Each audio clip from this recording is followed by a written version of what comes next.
So in this one we're going to look at some new things like why deep neural networks work. So imagine you want to learn how to recognize picture of cats and dogs. One way is to do by looking at many examples of both cats and dogs, but then trying to figure out what makes them different. Is a neural network is like super smart computer which can look at these examples and try to learn from them. And deep neural network is like a layer of these computers stacked onto each other. Each layer gets more advanced in its ability to recognize patterns. So uh, as we learn, so logic gates. Now imagine you're trying to compute simple functions like XOR or parity, that is like even or odd. So imagine we're going to explore some image recognizing neural network. So let's suppose this is our face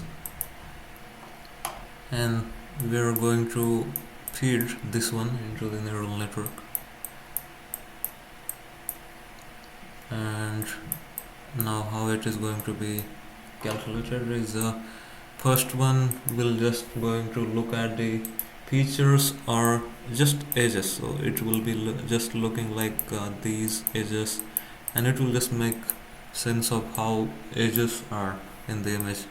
Then this will be looking at the part of the faces, so like mouth, nose, or eye, part of eye, or uh, these things, like all these things, basic things. This layer will going to make sense of. Then the third layer will be like it will try to make sense of how faces look, and that's how, like, in each layer something will be more clear. So that's how it will work.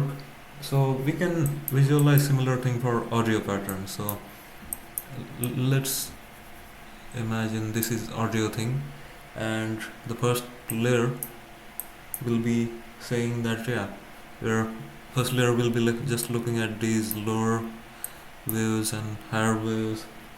Then let's suppose this thing is cat. This is the waveform version of the cat.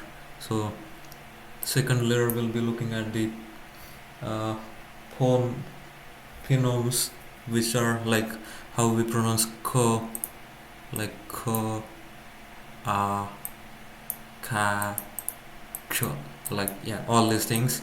It will make sense of those.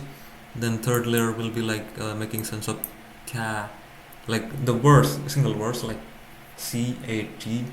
Then fourth will be something like sentences, like cat is playing with something, and that's how it will be working. So the circuit theory behind the whole thing will be, let's suppose we have x1 XOR x2 XOR x3 XOR x4,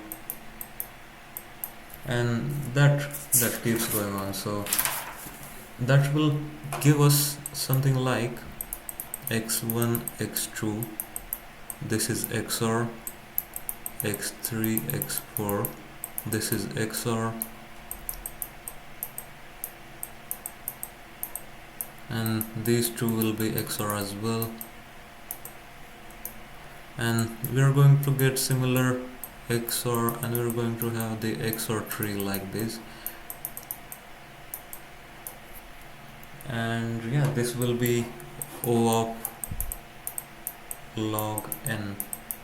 If we're not allowed to use multiple hidden layers, then we'll be having on this thing a lot of input things, one hidden layer, then output function, and this will be looking like this. Now imagine you're trying to compute simple functions like XOR. So you can do this using logic gates, which are AND gate or OR gate, which will give you output of one of only both inputs are one.